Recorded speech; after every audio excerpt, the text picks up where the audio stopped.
Welcome to Stillwater Edge, the ultimate podcast for stillwater fly fishing enthusiasts.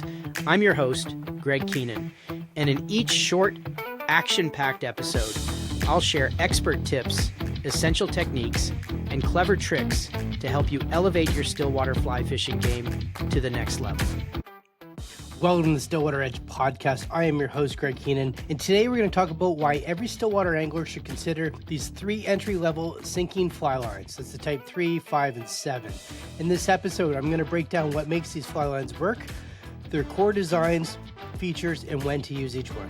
Okay, so this is a bit of a bigger episode with a lot of technical aspects to it because we're talking about fly lines, and fly lines are very technical in still waters. So if you are joining me on the video, you're definitely going to see that I have my notes in front of me because I don't want to actually forget any information or mislead anybody here. So I do have to refer to my notes because it is a very complex. So when I was writing this episode out, I wanted to bring it to you guys at the most simplest level, at an entry level, of course, about fly lines. I started thinking why does sinking fly lines matter in still waters? And there's only one answer I could come up with, and that was basically this.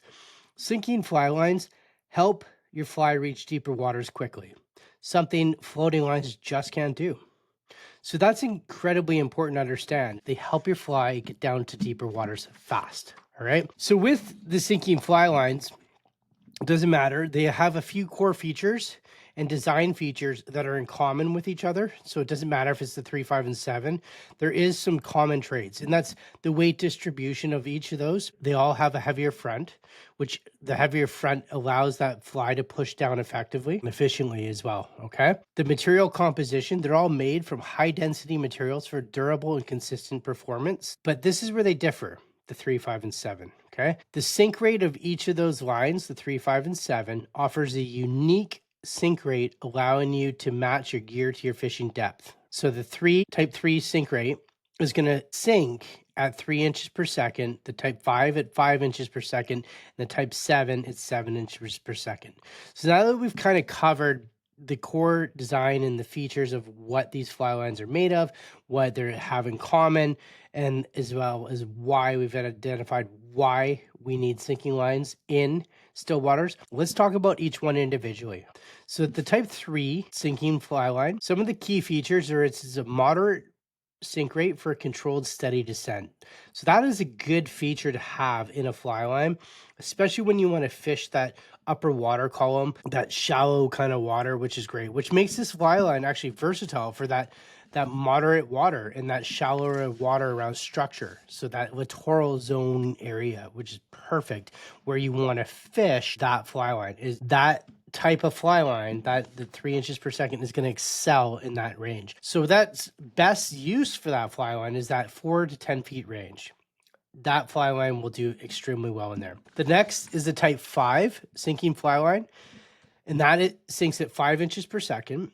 Its key features are it's got a great balance sink rate for a smooth, even descent. So that's a nice even descent going down. It works well in lakes with variable depths, transitioning from shallow to deep areas. So if you have a trough, that's a great fly line to fish in that trough. If you're going to sit and you're going to cast and you're going to come up a shoal, that's a great fly line to come up a shoal. This fly line is best uses for the type 5 is between the 6 to 12 foot range. That fly line does extremely well in that range, in my opinion, as well. Now, the type 7 sink fly line is a fast sink for searching for deep water quickly. It has a few adaptations, has a few uses in still water. But in this basic method, we're going to talk about it has an incredibly fast sink rate for reaching that deep water very fast and quickly. It has an aggressive design with a denser core for maximum depth performance. So that baby's just going to drop like a rock. And that's what you kind of want.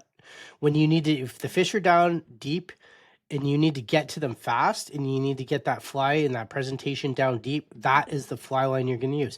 And the range and the best use for that fly line is, again, between that 12, 20, 20 plus. So why do you need all 3? Well, the fish are staggered throughout a lake. Having all 3 allows you to fish, again, that 4 to 10, that 6 to 12, and that 12 to 20 plus. And the fly lines effectively allow you to get there quicker. So fishing a 7 in a 3 situation, you're going to get hung up. His presentation's going to be off. You're going to be hit the bottom. There's a lot that can go wrong. So having all 3 allows you to cover the water and present that fly correctly. That's why we need all 3 in Stillwaters. All right, guys, that's a wrap on today's show. Looking at sinking fly lines, the types 3, 5, and 7. Now you know where to use it, when to use it, and why all 3 are actually going to cover your basis as a Stillwater angler. If you found this episode valuable, please follow along. If you have more information to say at a basic level about the 3, 5, and 7, definitely reach out to me on Instagram at Stillwater Edge. I would love to get the conversation going. I love talking fly lines, but again, I want to talk about it on a basic level. For those that are just starting, as we progress the show, we will more than willingly jump into more advanced aspects of sinking fly lines in a more advanced level. So as always, thanks for following along. Follow for more value, tight lines, and I'll see you guys out there.